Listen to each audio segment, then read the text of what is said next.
harus rekam dulu ya orang ngaji dulu.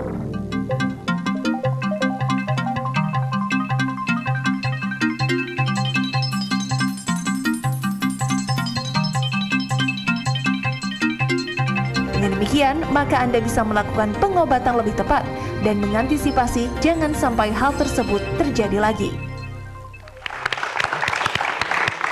Nah, ternyata anyang-anyangan atau ini mungkin artinya lebih suka, lebih sering buang air kecil tuh mengganggu, Dok ya. Mengganggu aktivitas. Dan masih ada Mas Eka di situ, Mbak Intan, dan sudah ada Dr. Rahmat Budi Santoso, spesialis urologi. Dr. Rahmat, Ya, ini kita sering banget nih ya, ini problema semua wanita. Pria Kalau juga loh. misalnya, oh pria juga ya, pria juga. Kalau misalnya kita menahan kencing atau bahkan sering bolak-balik buang air kecil, itu kadang kalau kita suka jalan-jalan keluar kota dengan problema seperti itu kan sangat susah ya dok ya. Jalan keluar kota, WC-nya kurang bersih gitu kan dok. Itu juga bisa menjadi penyebab anyang-anyangan ya dok ya. ya itu memang salah satu problem buat wanita ya kalau pergi jauh. Karena memang kalau kita sering menahan pipis terlalu lama, itu bisa mengundang kumpulan bakteri di dalam kandung kemih. Menyebabkan infeksi, akibatnya kencingnya jadi sering, bolak-balik. Nah, setiap kencing itu juga nggak habis banyak, tapi sedikit-sedikit. Dan biasanya disertai rasa nyeri. Oh, Ya. oke. Nah, Jadi memang sebenarnya- lebih baik tuh nggak menahan kencing kalau bisa ya. kalau bisa ya dok ya. Dok, selain suka menahan kencing atau kurang minum, apalagi nih yang bisa menyebabkan terjadinya anyang-anyangan? Anyang-anyangan itu kalau misalnya kita banyak minum ya, contohnya tadi minum kopi gitu, itu bisa anyang-anyangan, bolak-balik kencing ya. Cuman itu mungkin bukan penyakit ya, karena anyang-anyangan di sini yang dimaksud adalah sering kencing dan disertai rasa nyeri sedikit-sedikit. Selain infeksi mungkin ada batu di saluran kemih juga bisa menyebabkan anyang-anyangan. Atau kalau pada pria apa nih dok yang bisa bikin anyang-anyangan? Nah itu yang paling sering adalah adanya pembesaran kelenjar prostat. Nah itu bisa bikin anyang-anyangan. Iya. Itu juga bisa ya. Nah dok, ini banyak sekali mitos atau fakta mengenai anyang-anyangan yang beredar di masyarakat.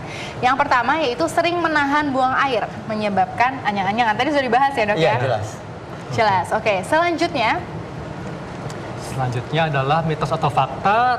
Nah, minum air panas yang dicampur air dingin ini iseng kali ya, bisa menyebabkan anyang-anyangan dok.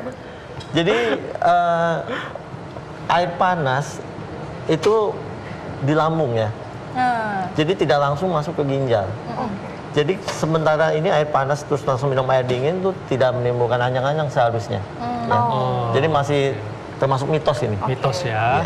Iya, karena perjalanan air dari mulai mulut sampai keluar menjadi buang air kecil itu panjang, Itu panjang ya dok sekali. ya. Jadi Panjang diserap sekali. dulu di lambung, di usus, baru masuk peredaran darah. Oke, jadi tidak ada hubungannya, Betul. mitos. Selanjutnya, ini dok, ini sangat menarik nih dok. Mengikat jempol kaki dengan menggunakan karet gelang dapat sembuhkan anyang-anyangan. Ini dulu saya waktu praktek di luar kota dok, di luar daerah, itu sering banget dok. Banyak pasien yang seperti itu. Oh bukan dokter Arvin ya? Oh enggak dok, saya karet gelang diikat rambut aja. Gimana tuh dok? Mungkin salah satu kenapa ada mitos ini kalau kita mengikat karet gelang itu mengalihkan sensasi Nyerinya ya? nyeri. Rasa nyerinya berpindah dari kantong kemih ke Jempol kaki. kaki. Oke. Mungkin untuk menahan sementara. Kreatif sih ya sebetulnya. Namun bila ada infeksinya secara logika ya, bila ada infeksinya kita mengikat jempol kaki itu dengan karet gelang, otomatis tidak akan membunuh si bakteri tersebut. Ya. Oke, Jadi tidak ada percuma ya. hubungannya karet Jadi gelang ini dengan... tidak ada hubungannya. Iya, oke. Mbak In- Selanjutnya, Nah, ini masih Mbak ada Intan mitos nih, atau fakta? Kita bertanya nih dok. Oke. Mbak Intan pernah gak nih anyang-anyangan?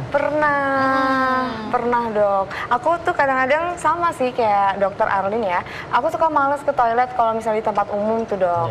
Itu kan kadang-kadang nggak bersih. Terus apalagi antrinya ya dok ya. Kadang-kadang itu panjang banget. Ini ngatasinnya gimana dok? Sama tadi saya lihat VT ya. Katanya kalau kita buang air kecil terus dibersihkan dari belakang ke depan itu nggak baik. Bisa menyebabkan anyang-anyangan.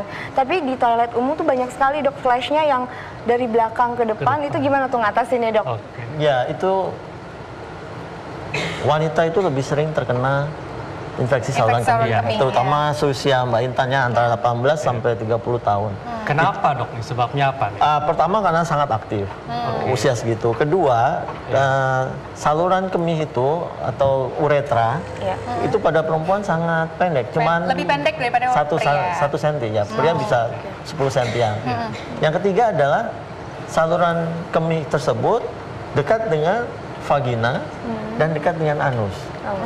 Baik di vagina maupun di anus itu biasanya ada koloni bakteri. Bakteri ya. Nah itu menjawab pertanyaan berikutnya adalah kalau kita flushing dari belakang ke depan, itu kuman-kuman yang ada di anus, nah itu bisa transmigrasi ke saluran kemih. Jadi sama seperti memindahkan kuman itu. Betul sekali, ya. Jadi bisa itu dari depan ke belakang. Lu dari tempat buang air agar tidak anyang-anyang. Ini kayak buang sial kali ya. Iya dok, buang sial kali ya dok ya. Itu buang airnya di pohon saya rasa. Jadi ini hanya mitos ya. Mitos ya dok. Mitos dok Oke. ya. Oke. Nah dok, ini banyak sekali nih ya pasti yang ingin tahu penyembuhannya seperti apa. Supaya banyak orang yang bilang banyak minum air putih supaya nggak anyang-anyangan. Nah itu gimana dok? First thing ya, pertama-tama memang lebih banyak kita minum air putih lebih bagus karena itu bersifat flushing, mencuci dia. Jadi semakin banyak air yang kita minum itu justru semakin bagus supaya kandung kemih kita bersih. Ya. Kalau cara itu tetap masih menimbulkan rasa anyang-anyangan, berikutnya kita periksa di lab urinnya gimana. Kalau memang ada bakterinya, baru mungkin kita beri antibiotik. Antibiotik ya. Oke. Nah dok, tips nih bagaimana supaya terhindar dari anyang-anyangan dok? Yang paling sering tadi saya bilang usia wanita 18 sampai 30. Jaga kebersihan alat kelaminnya satu. Kedua, sekarang suka pakai panty liners. Panty liners itu supaya maksudnya tujuannya kering, tapi itu lebih lembab ya. Oke, itu malah justru tidak boleh ya dok ya? Sebaiknya jangan. Sebaiknya jangan. Lebih baik mungkin bawa pakaian dalam beberapa kalau memang cenderung lembab atau berkeringat dibanding memakai seperti itu.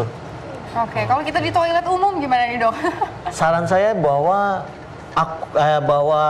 air mineral bersih yang kita yakin itu bersih, atau bawa tisu, ya? atau pakai antiseptik. Ya. Oke.